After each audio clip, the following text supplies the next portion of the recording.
The iconic hot seat of The View gleams under the bustling New York studio lights on a brisk October afternoon in 2025, the audience of mostly women in their 40s and 50s chattering excitedly, clutching mugs of branded coffee as the familiar theme music pulses with that empowering pop beat, drawing cheers that bounce off the colorful, chatty set designed like a cozy living room gone glum. Plush blue couches, a massive curved desk strewn with flowers and screens flashing today's hot topics.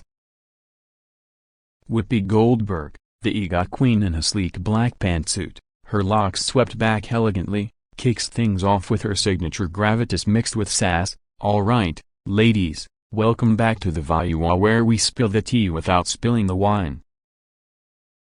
The crowd erupts, whooping as Joy Behar, the sharp-tongued veteran in a fiery red blouse that matches her Brooklyn bite, leans into her mic with a grin. "Speak for yourself, Whoopi, I need the wine today." Sunny Hostin, poised in emerald green, laughs warmly, while Sarah Haynes, the relatable blonde in soft pastels, waves enthusiastically, and Alyssa Fair Griffin, the conservative voice in tailored navy, nods along, her poise a quiet tango amid the energy. They dive into the opener, a lively debate on celebrity activism in the age of social media. Joy firing first, these stars tweet one hashtag and think they've solved world hunger past the popcorn. Laughter ripples, but Whoopi steers it deeper, sharing a story from her Broadway days about using fame for real change, her voice rich and resonant, pulling the room into thoughtful knots.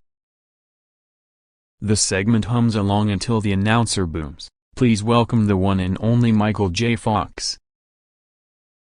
The audience leaps to their feet, a standing ovation thundering as Michael, the eternal boyish hero now etched with the grace of his Parkinson's journey, shuffles out with that trademark lopsided smile, his silver hair tousled just so, dressed in a casual gray blazer over a crisp tee that says "Optimism is my superpower" and subtle script a nod to his foundation's ethos.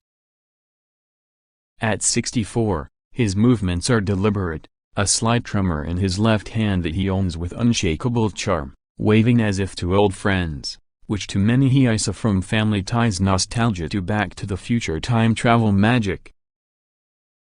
The co-hosts rise for hugs, Joy enveloping him in a bear squeeze. "Mickey, you look better than Doc Brown after a flux capacitor fix." Michael chuckles, that warm, raspy timbre undimmed. "Joy, if I had a DeLorean, I'd take you all back to '85. Big hair, bigger dreams." He settles into the guest spot, legs crossed casually, the tremor a quiet rhythm as the applause fades, the set's vibe shifting to relevant affection, phones discreetly pocketed to savor the moment. Whoopi starts soft, "Michael, your new docuseries on living with Parkinson's, it's raw, it's real. How's it feel putting that out there?" He leans forward, eyes twinkling behind glasses, terrifying and freeing. "Whoopi, like finally admitting the villain in my story is just a glitchy robot in my brain, but hey, I've got better writers now." The room melts into laughter, Sarah dabbing her eyes. "You're our hero, Tria, tell us about the Foundation's latest wins." Michael dives in, animated despite the subtle shake, recounting breakthroughs in gene therapy trials, his passion electric. "We've funded over $1 billion in research. Imagine, one day no kid gets this diagnosis. It's not hope, it's happening." Sunny chimes in with legal insights on accessibility laws, Alyssa praising bipartisan support, and Joy, ever the provocateur, nods vigorously. "You're a fighter, darling, unlike those Hollywood phonies who virtue signal then ghost the cause." The flow is golden at first, Michael's wit bouncing off the panel's energy like a well-timed improv scene, anecdotes flying, his awkward prom story from Family Ties days drawing belly laughs, a quick Marty McFly impression, a great Scott, with a playful hover hand having even Whoopi cackling. They pivot to legacy, Sarah asking about fatherhood and legacy, Michael softening, My kids keep me honest to Tracy's my rock, but they remind me life's not about the spotlight, it's the side quests. Joy, sipping water, interjects with her brand of tough love. Speaking of side quests, Michael, you've called out ableism in the industry. Good for you. But let's be real, why do stars wait till they're hit to speak up? Preach earlier. Michael pauses, smile flickering, the audience murmuring agreement, but his response carries quiet steel. Joy, it's not waiting, it's surviving the silence first. Parkinson's taught me volume control the hard way. The air shifts subtly, the bends underscore fading as Joy presses, her eyes narrowing playfully but pointed. Surviving? Honey, you've got Oscars knocking. Use that megaphone. Don't let the suits stutter your story.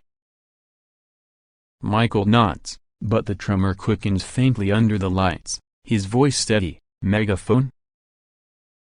I've been shouting since 88 books, speeches, this damn foundation. Sometimes the echo's what scares folks.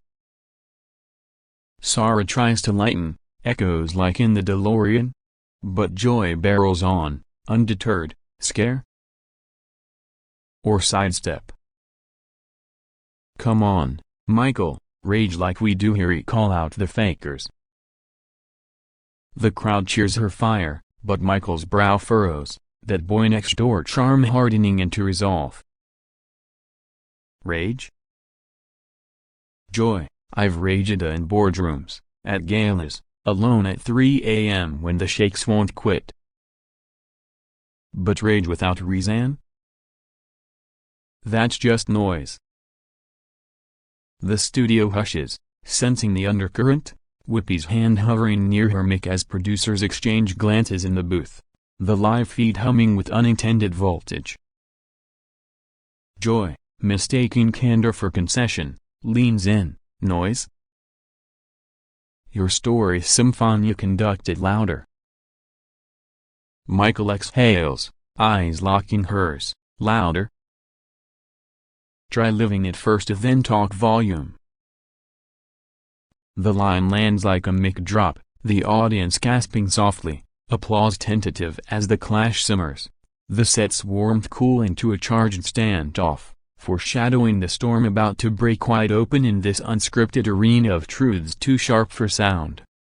Tension coils tighter around the curved desk like a spring in a time machine primed for warp speed, the audience leaning forward in rapt silence broken only by the faint whir of cameras, as Joy's cheeks flush with that fiery Italian temper she wears like armor, her rings clinking against her water glass as she gestures emphatically. Living it? Michael, we all live battle minds ageism in this youth-obsessed biz, but I don't whisper complaints, I roar. The co-hosts freeze mid-nod, Sonny's legal poise cracking into wide-eyed surprise, Alyssa whispering whoa off mic, while Sarah's hand flies to her mouth, the collective intake of breath syncing with the ticking studio clock. Michael, unflinching, adjusts his blazer with a steadying breath, his voice rising just a notch, that resilient timbre cutting through. Roar? Joy, your roars from a stadium, mine's from a hospital bed, meds mid-drip, wondering if I'll finish the sentence. Don't equate spotlights to survival gear. The words hang heavy, raw as an open nerve, the audience erupting in a split wave or a half cheers for Michael's unvarnished truth, half gasps at the directness, phones now boldly out, capturing the fracture in what was billed as an inspirational hour. Whoopi, the sage mediator, jumps in with her deep, grounding tone. Okay, family, let's breathe. Yeah, this is why we love these talks, the real ones that sting a bit. But Joy, undaunted, her Brooklyn bravado flaring, counters hot. Survival gear? Spare me the pity party, Michaela, you're thriving, Emmy speeches and all. If my stage battles don't count, what's your point? That only your pain's premium? The escalation hits like lightning, Michael's eyes flashing with rare ire, his tremor visible now as adrenaline surges. Pity? Joy, I've turned pain into progressive-funded cures while you quip about it. Premium? No, just earned. Try interviewing your own reflection at dawn, shakes and all, before lecturing on volume. The panel erupts in crosstalk, Sarah pleading guys, common ground. While Sunny mediates, Joy, empathy first to Michael's walked miles we can't. But Joy doubles down, voice pitching higher, empathy. I adore you, but this woe is me vibe. It's exhausting a fight flashy, like us gals do against the patriarchy. The audience divides audibly, murmurs swelling to a buzz, a front row fan calling get M, Michael. As another yells Joy, back off. Add a live chaos viral fodder in seconds, #view clash trending as clips flood feeds. Michael stands slowly, dignity in every deliberate motion, his frame steady despite the internal quake. Patriarchy? Try ableism, it's quieter, deadlier. And exhausting? Try inspiring millions while your body's betraying you, Joy. That's my flash. He turns toward the wing, steps measured but firm, the crowd rising in a thunderous mix of support and shock, Whippy calling Michael, the dialogue. But Joy's retort slips out unfiltered, inspiring? Or inspiring guilt drips? Fine, go flux your capacitor elsewhere. That's the spark to tinder the audience boos ripple, producers signaling wildly from the booth, headsets crackling cut to commercial and now. As the floor director rushes on stage, arm out to guide Michael off, his face a mask of quiet fury, waving off the escort with a polite but pointed "I've got Ida thanks." Kelly's not here, but the echo of past walk-offs haunts, like Whoopi and Joy's infamous O'Reilly exit years back. But this one's flipped at a guest fleeing the fray, leaving the set adrift in stunned aftershocks. Alyssa stands, hugging the air toward him. Michael, you're gold, don't let this dim you. Sunny nods fervently, Sarah tearing up openly, while Joy slumps back, realization dawning in her widened eyes, mouthing "Oh God" as the red light blinks to break. The band scrambling for filler music, a soft jazz underscore that can't mask the rift. Backstage, Michael's team swarms, agent on phone, spin at Authentica Parkinson's advocacy amps up, but he pauses in the green room, breathing deep, that lopsided smile creeping back, not Spuna just said. On set, the co-hosts huddle, Whippy fierce, "We fixed these, apology incoming." Joy, deflated, wrings her hands, "I pushed too hard, his fire met mine wrong." The break drags, crew buzzing like bees post-sting, audience whispering furiously, "Did Joy just body shame a legend?" No, it was passion clash. As social scrolls light up with memes, Michael's hover hand dubbed time to eject, Joy's red blouse rage couture. The director counts down, lights up, Whippy forcing levity, "We're back. Love Essa and hearts are raw today." But the ghost lingers, the empty guest spot avoids screaming unfinished business, the show's signature spark now a smolder threatening to scorch reputations in this high-stakes sisterhood of straight talk turned sideways.